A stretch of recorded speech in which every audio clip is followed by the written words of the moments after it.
do this, I'm talking about a really different approach, and I thought, what you can't explain those things in LinkedIn posts and Twitter and stuff like that. So this allows me to sort of introduce it properly, and also take a lot of questions from people who want to ask questions about it. So from that perspective, if you're all muted while I'm talking, but I'll try and put gaps in for you to ask questions. And also, if you've got a question, just turn your mic on and just ask me. The problem is I'm on my phone, so my laptop can't deal with Zoom for whatever reason. So while I'm on my phone, I won't be able, and I'm doing a presentation, I won't be able to see anybody. So do just butt in and just shout at me, and we'll do that. So the sequential approach, it comes from most of the things I do, really. It started off with me being really annoyed by something that I saw and having a bit of a rant about it, and then I managed to sort of organise my thoughts into something a bit different. The original stuff that really bothered me was the Tom Bennett stuff about rebooting behaviour. I really don't think that is the approach to take, and I was quite openly critical about that. That's then been followed by the DFE guidance, which is no better, and goes along exactly the same path. And my fears are that if we just have this, hit them with all the rules when they come back, a very sort of behaviour-based approach, and we're not looking at what's causing and what the motive of those behaviours are, we aren't going to get anything good to come out of that at all. Don't get me wrong, I have no problem whatsoever with systems, with routines. I know there's new safety implications coming in. I know there's new information that we've got to give those children, but the way that we give the information doesn't have to be in a really formalised way. It doesn't have to be more rules, because more rules are more things to be challenged by. There are more things to challenge against. There are more things to fail at. There are more things to get wrong. So I just don't think that is the right way to be going about it. Now, I have a lot of experience in SEMH. I've watched the children who have been in SEMH change over the last decade. I've watched children who probably, with the right support, could manage mainstream quite easily. With the right approach, could manage mainstream. But because of these rigid systems and this obsession with rules and things like that, it's missing the point of what they need. You know, when we're fully focused on behaviour, we're missing what that child is feeling and what experiences they've had, and that is just not the way for these children to be worked with and to get the most out of them. You know, the current system that we've got was designed for the industrial age, you know, and I'm not going to go into all the stuff about exams and all that kind of stuff. That's a separate thing. But the approach to rewards and sanctions, it's very, very old school, and it needs an update big time. I don't know if anybody saw the thread on Twitter by Rachel Tomlinson about her school that doesn't use rewards and sanctions. And the counter argument from those in favour of staying exactly as we are, or even getting stricter than we are, is that, oh, well, you know, you just let the kids run riot. That is not what's happening. You know, the argument against the campaign to stop isolation was, oh, well, then you're just letting the kids run riot. Anybody who went to that event found out that that's exactly the opposite of what people are actually doing. But there are ways to work on behaviour without being really strict on behaviour, and that's where this system comes about. And the real payoff for this is, it's not going to be just a case of returning from this crisis children it will help those children that are dysregulated or whatever coming back from this crisis. This will help all children going forward. It will help the vulnerable children in class that are getting marginalised, that are the ones that are ending up in isolation and being punished because the system doesn't work for them. There isn't enough relationships approach to go with it.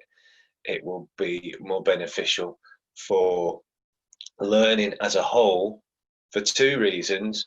One is that if we've got less dysregulated children, then we've got less disruption during lessons, so it's easier to teach for point one. But most importantly, if the children are more regulated and the atmosphere is much calmer, then we haven't got children who are surviving. There's lots of children up and down the country who are in school who their concentration for the school day is controlling their mood. Because if they don't control their mood and they become dysregulated, then they're going to get punished for it. And that's where this approach will be really beneficial. And there'll be lots of people, one of the counter arguments to things that I've said in the last week is, well, my child's absolutely thriving at home. Well, if they're thriving at home and struggling at school, then that points the finger at the school environment being the problem, and maybe that's what needs to change. So that's what we're going to have a look at. So I'm going to share my slideshow with you now. Just bear with me.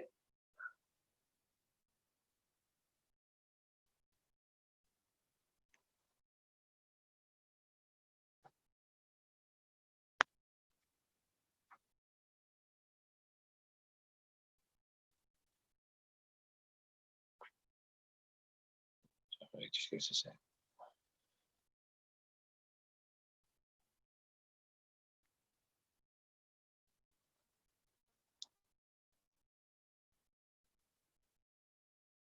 Okay. So I thought the best place to start for anybody who was at, and I know some of you were at my webinar last week, I thought the best place to start was pretty much where I finished the other day. And I finished the other day with the conflict spiral.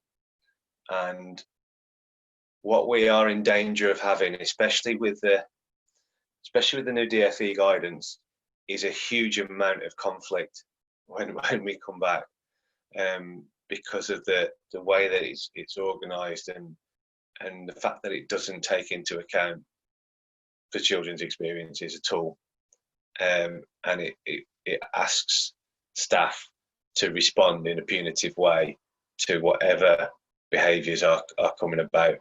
They must have them reacting to behaviours by threatening. I mean, we're still talking about isolation and exclusion as sanctions. We haven't even left isolation yet.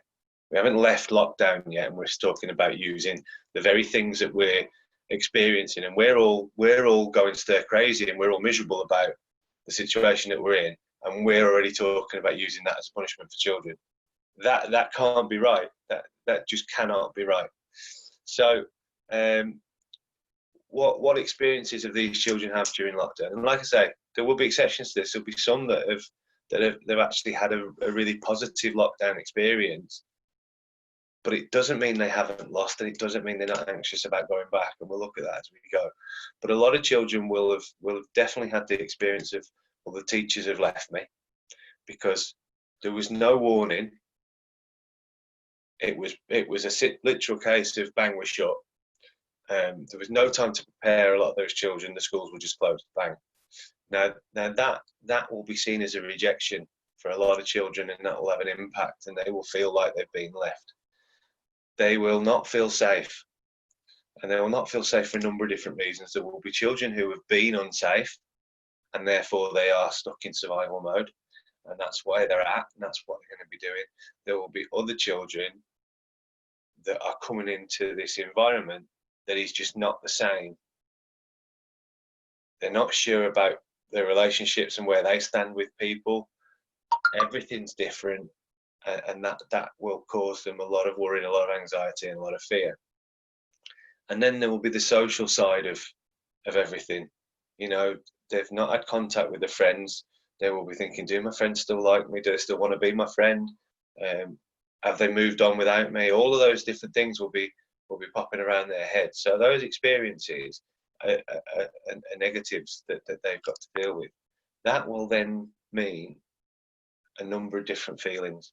Now, you will have the feeling of grief from a respect of, you know, there will be children that have had bereavements and are actually properly grieving in the traditional sense. But you'll have other children who are grieving for all of those experiences they've got. They'll be grieving for their friendships. They'll be grieving for their relationships with teachers. Okay, it doesn't have to be that dictionary definition of grief.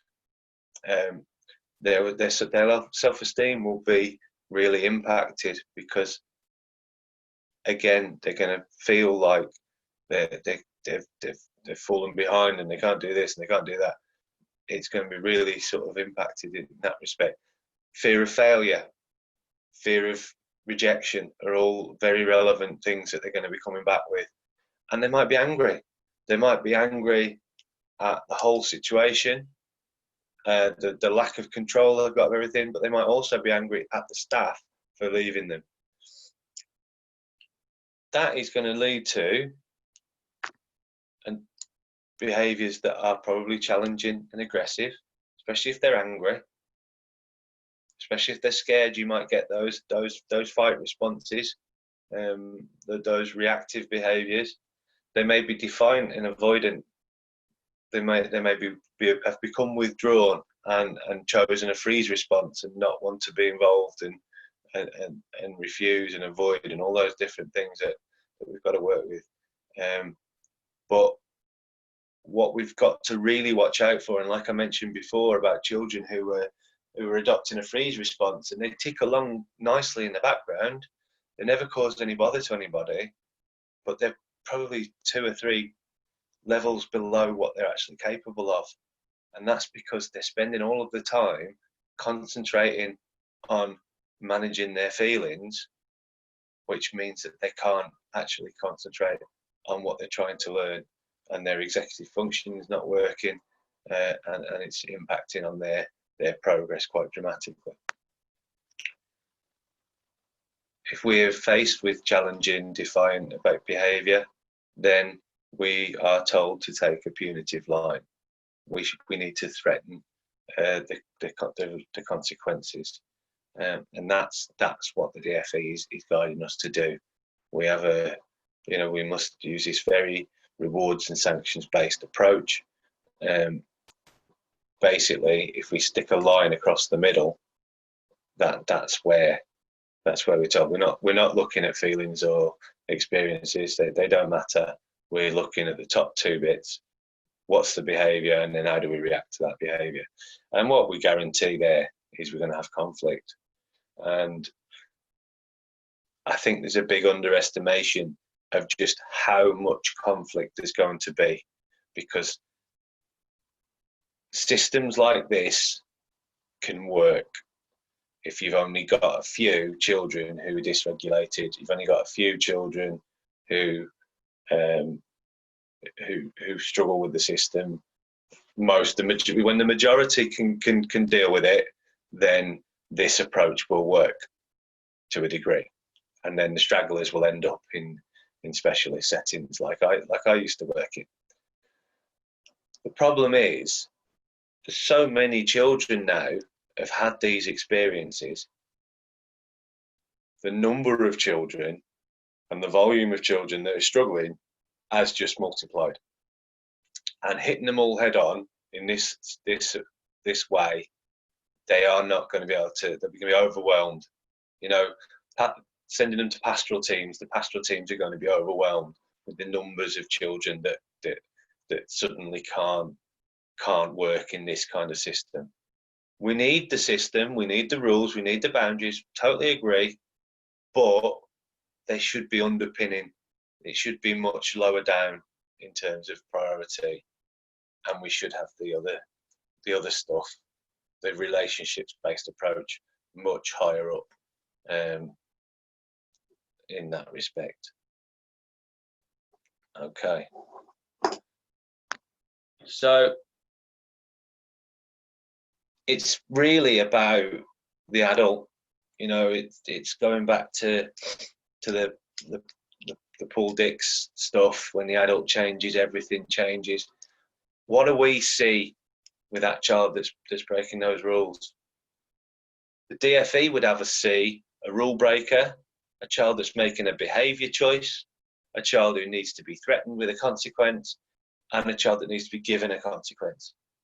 And if we look at that child and we see a rule breaker, then our response as adults is to make them follow the rules. And that is our built-in what we should do. However, if we see a distressed child, and it can be hard to see them as a distressed child when they're telling us to F off and throwing chairs at us and stuff like that, it's hard to see that as anything other than poor behaviour or misbehaviour, as Tom Bennett likes to choose. But the reality is, it's just a child that's dysregulated. It's just a child that's been hijacked by what they're feeling. And their survival brain has made a decision about what they're going to do. They've got no control over that. So a distressed child could be a child throwing a chair, it could be a child telling us to F off, it could also be a child hiding under a table, or it could be a child that is in tears. They've got no control over that. That's just how they react. So what we have here is a child that we need to calm, you know, as best we possibly can. We may have to put an intervention in, depending on what the level of behaviour is at this point. We may have to do something else. But if we have a child that's just been defiant, then what we can do is, rather than threaten them with the consequence that they're going to have if they don't do what they need to be doing, remind them of the times they've done it well. You know, use that positive language. Remind them of successes rather than threaten them with failures again. Okay, a child that needs to be understood rather than a child that needs to be punished. Right? You need to understand where the root of that problem begins. And if we can understand where the root of the problem begins, then we're in a much better position to understand it and to improve it as we go. So rather than a DFE approach, if we use a more human and more empathetic approach, we end up with the situation where, although they've got the negative experiences that they had before, you know, and the feelings and the behaviours, the reactions that come are reactions of calm, of listening, of reminding them of successes, of giving them an opportunity to fix it. And what we end up with is a much more understanding situation, where we have used our reactions to find out what that child is feeling and what they've experienced. And that then gives us a much better position to start working with them. And if our reactions are to listen, to understand, we're building safety, we're creating and regaining trust, then what happens to experiences are they then become, oh, hang on, these people care about me. They're not telling me off. They're taking the time to listen to me. Maybe I can trust them. Maybe I am safe in this environment. Now, if those are the experiences that you've got, then you're feeling a lot safer, a lot calmer, a lot more positive about everything. And therefore, you're going to be more regulated. And more regulated means that you're thinking. And if you're thinking, you're more likely to talk. You're more likely to give more information about how you're feeling, give more information about more experiences, which then in turn gives the teacher more knowledge of how to approach this situation. If we don't find out those things, we don't know what's driving the behaviour, and we're just going to keep going round in circles all the time. We're also able to switch on that thinking brain, which means a calmer classroom, which means more learning is taking place. Not just more learning for everybody, but more information is being retained by the child themselves because they've actually got the right part of the brain working during that lesson. We have a situation where children are ready to learn. That's what we really want. That's where we want to get back to. And then we have the opportunity to get back to a better position than we were actually in the first place, if we do this correctly. So the system that we need to adopt is kind of a triage system. And again, I got challenged on social media for again going against what Tom Bennett said, and he said that we shouldn't necessarily expect children to have suffered any trauma or loss. I countered that with we should absolutely expect all children to have suffered some trauma and loss. And then I got people saying, well, but my child is thriving in lockdown and stuff. And absolutely. But loss is not a single event. Trauma is not a single event. Trauma can be built up over lots of little experiences. It can be the thought of experiences. So we have to expect that they've got some kind of emotional injury because they've all experienced loss. And like I say, it could have been loss of friends, it could have been loss of routine, it could have been loss of relationships with staff. It doesn't have to be a bereavement to have been loss. And that's why we should expect every child to have some kind of emotional injury when they come back. Some will be more significant than others, absolutely. Some will need more support than others, absolutely. But if we treat every child like they have an emotional injury, then we aren't going to get caught out. We then need to work out where on the sequential approach they need to start their work. Some children will have had a really unsafe, really unpleasant time and might need to start right at the very, very beginning. Other children will come back and there'll be just a few things that they're worried about. Most of it's around social with other children and stuff, and they can start much higher up. We have to do a guesstimate of where they're going to go, and we don't have to get it perfect. We can adjust it as we go, but just to give ourselves an idea, because we don't want to be doing the same thing with all the children. You know, some we can get back to normal a lot quicker than others, and that's something that this system will allow us to, this approach will allow us to do. And then we've got to work out what is the best treatment for them. And it comes in a sequence, which I'll talk about as we go, and it goes at the speed that works for the child. If we try to run before we walk, it won't work. We have to put all the building blocks, all the foundations in first in order to get to where we need to be. And it sounds like that will take ages, and it may take some time. But if we don't do it, then the impact on learning is far, far more significant. You know, we have an opportunity now to take a well-being approach to these children rather than hit them with academics. And I promise you, if we do it, the academic will come and will succeed what we had previously. So, mentioned before that all children have lost, you know, safety, routines, friendships, trusted adults have all gone for all children. Those things are gone. We have to get those things back. Then you will have the additional ones with terms of bereavement. And, you know, how do we go about approaching these children? We approach them with empathy, not sympathy, and we validate, we don't fix. And I'll talk about those in much more detail, but children will spot sympathy a mile away. You know, if they get the impression that we're pitying them, or we're playing down what's wrong with them, or we're you know, it wasn't that bad or anything like that, that will switch them off to us. That will do more harm than good. And we're built in as teachers and parents to see an upset young one, and we want to fix it and we want to make it go away. and little things we can make go away. Some of these big feelings that these children have got, we can't fix those, so we just have to be there with them. And I'll do more on that in a minute. So what is the sequential approach? It's a 5-step program, and it's designed to get us to the top of this tower.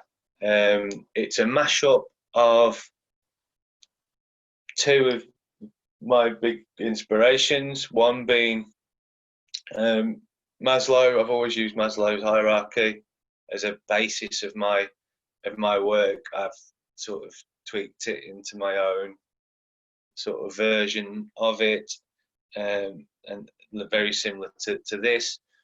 And then the big sort of inspiration for this is from Bruce Perry, who's an American neuroscientist. His book, The Boy Who Was Raised Like a Dog, I literally recommend it on every course and most conversations that I have. And he works with really significant trauma, and uses a sequential approach, slightly different for those. But that starts with touch, so we couldn't really use that one. But the idea behind the sequential approach is that we do lots of different things, and my SMH setting, we're really guilty for it. You know, we would do lots of different things. Social skills is a prime example, and we do all these social skills groups work to teach the social skills to the children. And when they're in the group and it's teacher led and it's calm, these children are absolutely fantastic and they're really good socially within the group. But then they go out onto the yard and immediately become dysregulated, then can't remember any of the information from the social skills group. So then they sabotage everything because we've done it in the wrong order. If you're going to do social skills, you have to teach them to regulate themselves first.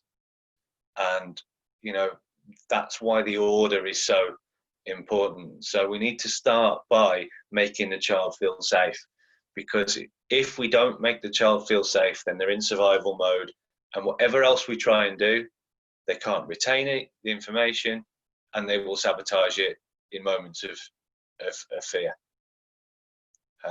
So absolute priority is that we make all children safe.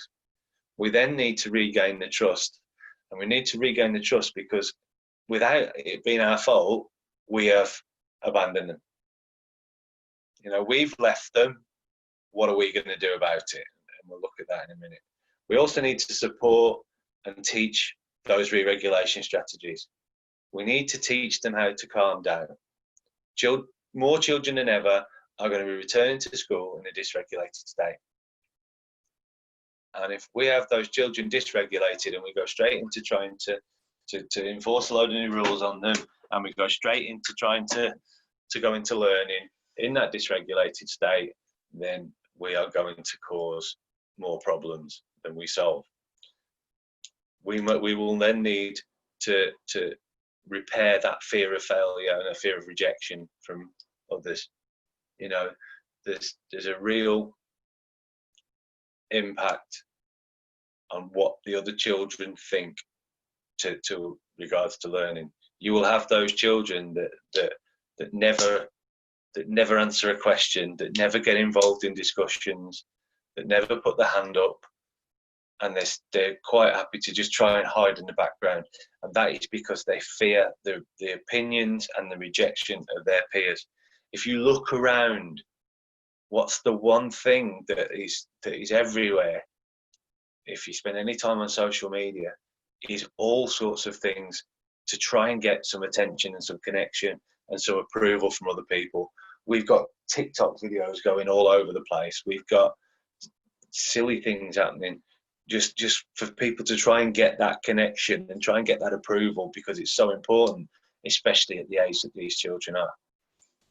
And then if we build those blocks, then we have a situation where we can foster the courage and vulnerability. No child will learn without making themselves vulnerable and being brave. No adult in their life has ever achieved anything decent without being vulnerable and being brave. That asking that person on that first date, that first job interview that you went to, asking somebody to marry you, they all require an enormous amount of courage and vulnerability.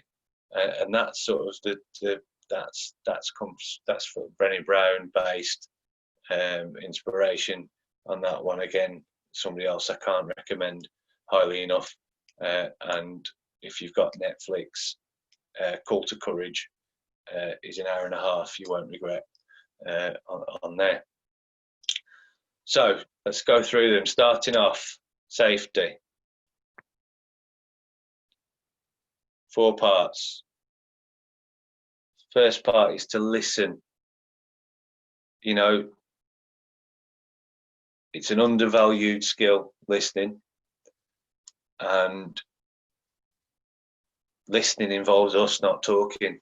And teachers are very good at talking. And we find it difficult to not talk a lot of the time.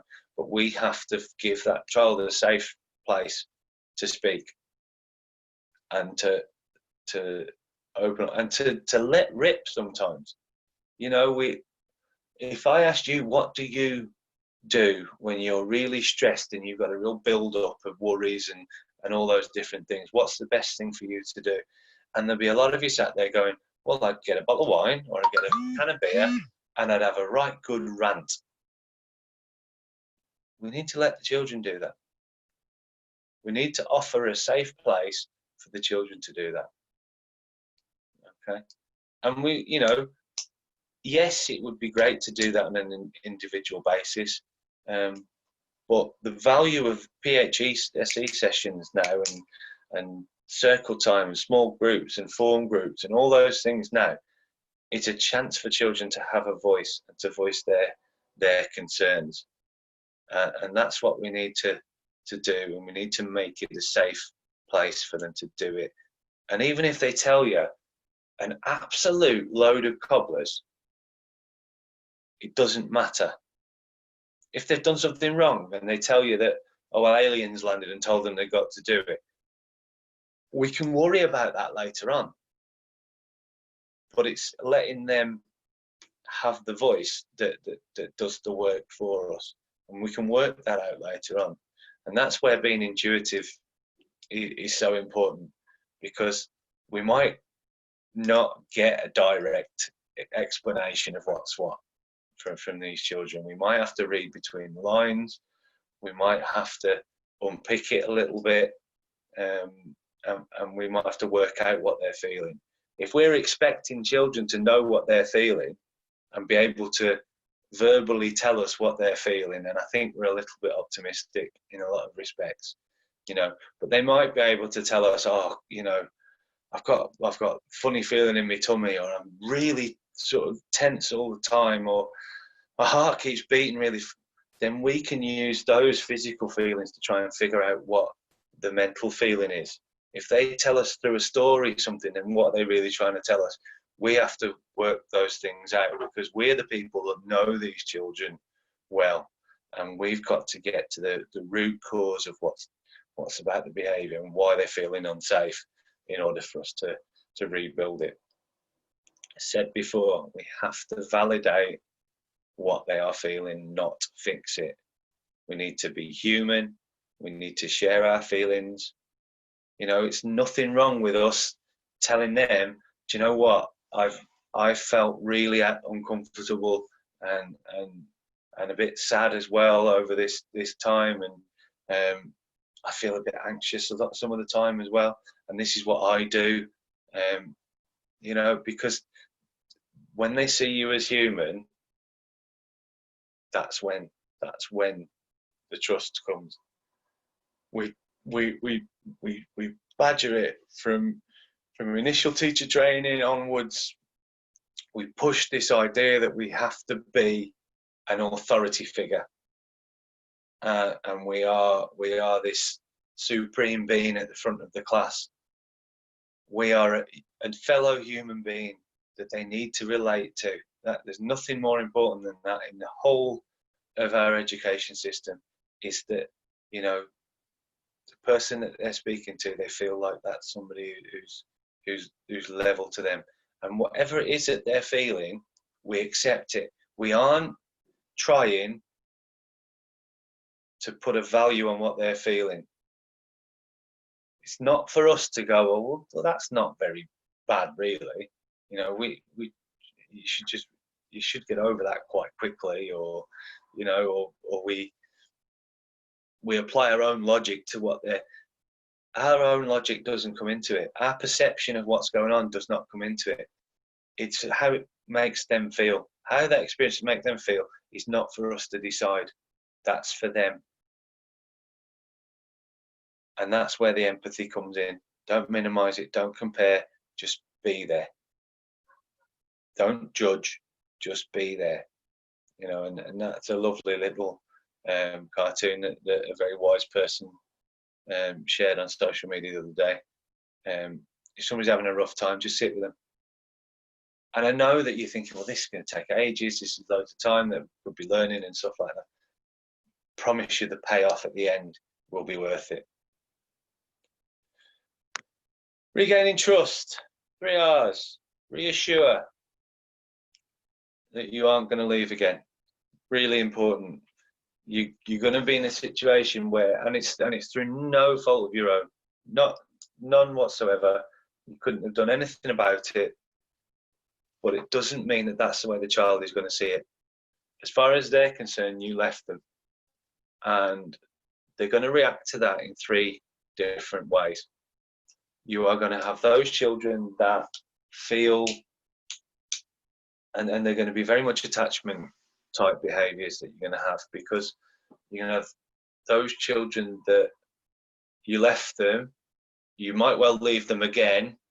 They need to stop that from happening. So the best thing that they can do is to have you there all the time, because they don't know when you're going to leave again. So if they have you close by at all times, then that's really important. So they are going to be asking you constant questions all the time. They're going to want constant reassurance.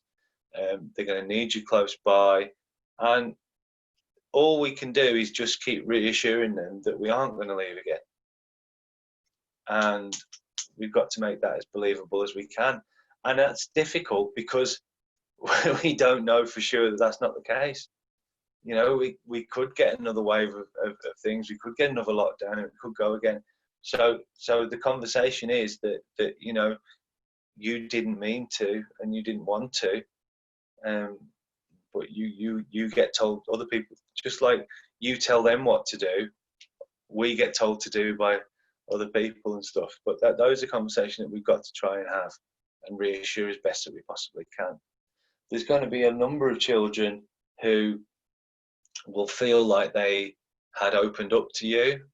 They will feel like they'd shown you their feelings and stuff in the past, and then you were gone. And they will have their walls up big time. They will be very defensive. They might well be oppositional. They might be very withdrawn. They might be very defiant and refusing. And we've got to spend the time re-engaging that relationship. We've got to, you know, we're not going to get that trust back by threatening them with consequences for not doing their work and not getting involved in class. The only way to get it back is to re-engage the relationship that we had before. And we might end up, you know, how do we do that? Well, we've got to create situations where we can.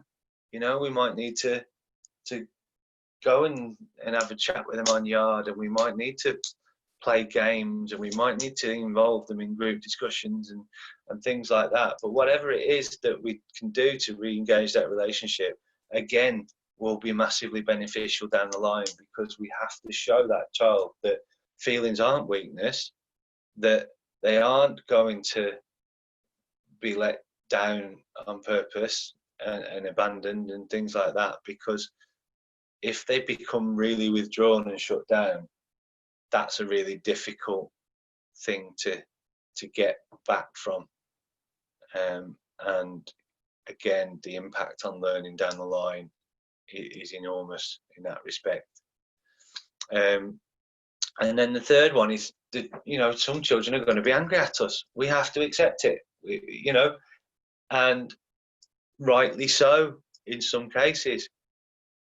Because again, if you've got a child that has suffered any kind of abandonment in their life, we've just added to that. And again, it's not our fault. There's nobody to blame for it. But the child's perception won't be that there's nobody to blame for it. They will blame us, and they will be angry at us, and they will test us, and they will show us that they're angry at us. Now, we can respond to that anger by being angry back. We can respond to that anger by being really punitive about it, or we can respond to that anger by understanding where it comes from. And we can tell them that it's okay that they're angry at us. We can tell them that anger isn't a bad thing. The behavior that comes with the anger, that's not acceptable. But actually feeling angry is okay. And we need to work our way through that. Okay? Because at the end of the day, it's not their fault we left them. It's not our fault either, but we're the grown-ups in this. And we have to be the grown-ups.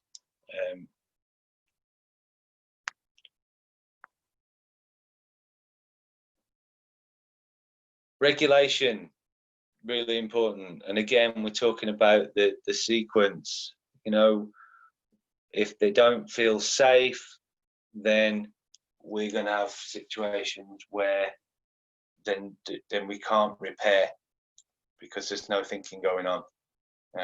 We've started to rebuild the relationship. We now need to be in a position where we teach regulation. And it's possible that regulation could have been a bit lower down, but I think we have to. I think that in the middle is a good place for it to be. Now, we'll have a lot of dysregulated children. This for me is where the majority of the returning children will be at. If you're doing that triage stuff, then this is where a lot of the children the work will begin. And dysregulated children don't learn, they disrupt classes, they're impossible to teach, they're impossible to reason with. So let's focus on making sure that we can keep children regulated as a staff and have the skills to do that, but B, teach them to be able to regulate themselves. But be careful with regulating themselves that we don't put them into that freeze state that causes no learning, and I'll talk about that in a sec. So the important bit for in terms of regulation is to know what works for that child. You know, every person that's currently sat at home, that's had a difficult time in lockdown, will need to have their individual re-regulation strategy. And every time you start to get agitated, you start to feel uncomfortable, you start to feel yourself getting angry about stuff, you have to do something to regulate yourself. And people will be doing exercise, people will be doing arts and crafts, people will be having lengthy, ranty conversations. Whatever it is, that's what works for you, and it doesn't work for everybody. People could try and do mindfulness with me, and it doesn't work. I can't visualize myself on a beach. Listening to crashing waves makes me more annoyed. It's not the strategy for me, so why would anybody make me do it? Similarly, you've got to know what you do with children at school. And we get these initiatives and we think, oh, we have a well-being week this week and we're going to all do a mindfulness activity. Great for a quarter of your kids. For the rest, it's rubbish. And so we have to be individual about that. And if we are going to put a focus on re-regulation within school, and we are going to do things like nurture time and things like that for well-being, or we're going to do form group stuff, let's put on the right activities for the right children. let's split up the class so that they're all meeting the needs that they've all got. And we can regulate them all effectively rather than just a few. And knowing those things and having them written down on a plan, really important things to do. So if that child does get heightened at any point during the day, right, this child needs a physical activity when they're starting to, right, okay, come with me, let's go and have a run around the yard, let's go and bounce a ball, let's go and do a headstand. Use the plan, use the constant re-regulations for them that's teacher led in the beginning, because then what we end up doing is we are able to get the child to do their own, and the child can say, Miss, can I go in the sensory room for 5 minutes, or can I do this, or if they're managing that themselves, and that then makes it a lot easier for us going forwards. And then what we really got to do is get them from the survival center, the part of the brain, into the thinking part. If we're using the back of the brain and we're focused on controlling our emotions, we're focused on not getting into trouble, we're focused on avoiding the sanctions, then we aren't focused on learning. The number of children with additional needs or with some kind of trauma or something like that, who are sat in school all day long and they see other children getting in trouble for showing their emotions and think, oh, I've got to not show mine. I'm going to concentrate on this, controlling my emotions. All the time, lessons going on, nothing going in. That child is going home, and they are either letting all the dysregulation out at home, and parents are having a really tough time, and that is again quite common, or they are coming home and they are so exhausted from that they're just going to sleep.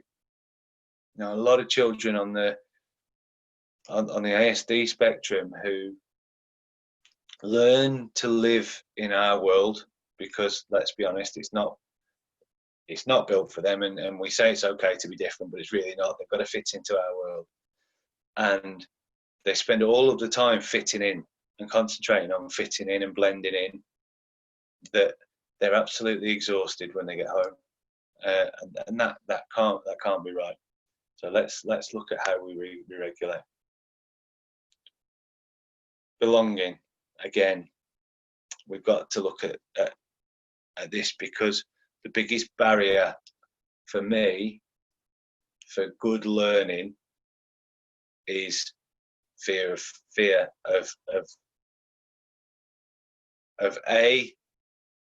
the failure. When you've got a life that's consisted of multiple failures all the time, why on earth would you expect success? If everything that you've experienced is about worry and failure and worthlessness, then why on earth would you have any optimism that you can do stuff? It just doesn't make any logical sense. So fear of failure is important. Fear of rejection is massive, and that fear of rejection comes from a lack of belonging with the group, and that lack of belonging within the group is very common because they don't have the skills to do it, and quite often they will accidentally sabotage it themselves because of the dysregulation. Now, if we solve the dysregulation, then we have a position where we can actually get the belonging. Now, I could go to a group of the children that I used to teach, and I could offer them a pen, and I could say to them, how does this pen end in death? Now, if I offered it to any of you guys, you'd go, what are you on about? That makes no sense. If I offered it to one of my kids, they go, well, the pen means I've got to write, and if I write, then I'll get it wrong. And if I get it wrong, I'll get laughed at by everybody. And if I get laughed at by everybody, then they'll reject me. And if they reject me, then I'll end up on my own, and then I'll get kidnapped, and then I'll get killed. And it's a quite logical path. And it starts with fear of rejection. And so we have to take that rejection away. Now, what we've got at the moment is they've been away from all of their friends for a long period of time. They will have had all sorts of thoughts about whether that child, those other children, want to be friends anymore, whether they've forgotten about them, all these different things. We've got to rebuild all that. Okay, and we've got to get rid of that fear of rejection. And we can do it through little groups, we can do it through paired work, we can do it through social skills groups. All of those things are available to us. We used to use something called Talk About, and that was great from a social skills perspective. But we have to engineer that environment where children can build that belonging back up, and be aware of where it's breaking down. A perfect example was I went and did some work with a year one child, and that year one child desperately wanted to be friends with the other children, but he had such a fear of rejection, he would sabotage it all of the time himself. And because he was expecting them to reject him, the safest thing for him to do was to reject them first, as a self-preservation technique. Now, what then happened was all the other children, because he was lashing out, because he was being difficult, they were very wary of him. He then sensed this wariness. He was expecting a rejection, and so we got in this cycle where this child, whenever he was around his peers, would be completely heightened because of this fear of rejection that he had. So the plan was to start with little paired work, playing games, build it up to small groups, and just get that social skills support in place so that he felt included and part of that group. Now, you couldn't do that if the second he was around the other children, he was immediately dysregulated, because then all of the social skills support, all of the conversations that you've had have all gone out the window, because there's no thinking going on, there's no information retention there. We just go back into survival mode. So that's why the re-regulation and the safety and the trust have to come before the belonging. If we try to go to belonging before we've put the other steps in place, it's going to fall down. Because as good as they might be in a social skills group, without the adult-led support, when it comes to being outside, it's all going to go out the window. And it's really important that from a sequential perspective, that's what we do. And a major problem that we're going to have when we come back is that fear of rejection, because they've spent so much time away from each other.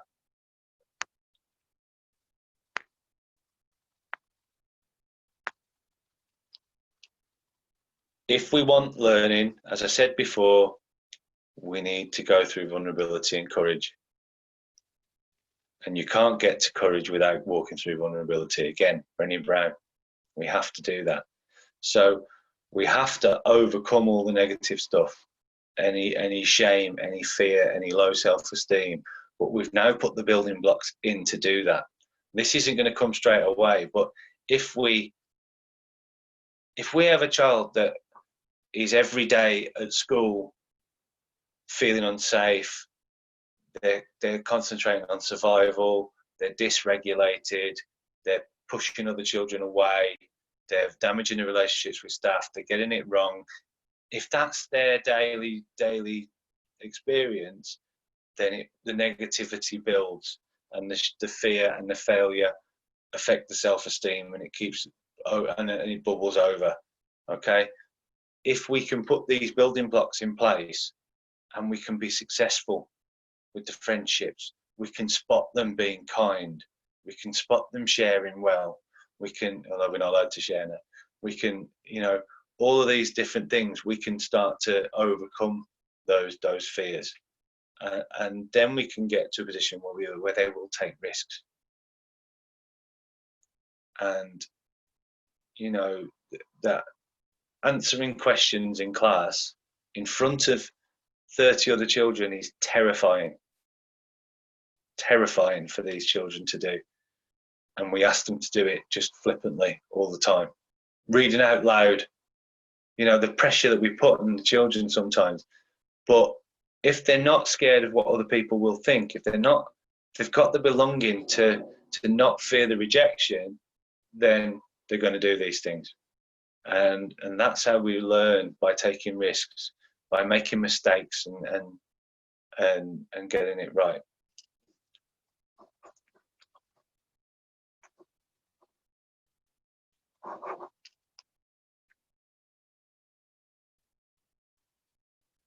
And what do we really, really want from everything? Well, we want these things. We want emotional resilience, and we talk a lot about things like emotional resilience without actually really understanding what it is a lot of the time. We need emotional regulation and impulse control. Well, we teach that with part 3. When we're teaching regulation, that's what we're doing. We're trying to manage those impulses. They're a massive struggle for children that have got ADHD or trauma that comes across as ADHD. So them two things are going to be difficult. Being optimistic, if you've only ever experienced failure, is a very, very challenging thing to do. So we have to give them successes, and we can do that by using this approach. And it gives us, if they're getting it right rather than getting it wrong, that just gives us more success. And the more success that we can put into their school experience, the less likely they are to pick a negative reaction out when it comes to a moment of challenge. Flexible thinking, empathy. If we're mirroring empathy with them, then hopefully it will come across. We're talking about their feelings all the time. If we have an open dialogue about how people are feeling and how things affect them and what their experiences are and stuff like that, then we start to share that empathy around. And often children that have experienced adversity are the most empathetic children that you will come across. Flexible thinking can be challenging. We get into a fixed mindset and stuff like that can be really difficult. Flexible thinking and empathy are very difficult if you've got a child on the ASD spectrum. But it doesn't mean that we shouldn't work on those things and we shouldn't try our best. How do we bounce back from disappointments and obstacles? Well, by showing them that we can be successful. And then we're asking them to put themselves out there and take chances and seize opportunities. We need everything in place in order to do those things. And that's where the emotional resilience comes in. So things I really want you to take away from what we've got here with this sequential approach is, it's how we react that dictate how well we can triage, because we need to be everybody calm in order to get a true reflection. If we're trying to decide what that child's feeling, but we've got a position where we're dysregulated and angry, then we're not getting a true reflection of what they're actually feeling. So our calm and our reaction in that situation will give us a truer reflection, so we have a better idea of where to start. Once we've chosen that starting point, we have to stick to the sequence, and we have to go step by step. Some children will be coming in at absolute rock bottom and we start from the beginning and we start from safety. Other children will be coming in and they're a little bit worried and a bit dysregulated, and we start in the middle. Other children will be fairly okay, apart from the fact they're dead worried about what the friends are thinking and that they've been let down, that they've been abandoned and all of that kind of stuff. So that's where they're coming in. Once we've decided where they're coming in, the speed that we go at is completely pupil-led. Can't rush it. Can't run before we can walk. Okay, but like I say, it's an investment in the children that will pay off massively down the line, and not just for children who have struggled on lockdown. All of your children with additional needs, we're creating a better environment for them. All the children that are vulnerable for other reasons, we create a better environment for them. We create a calmer classroom.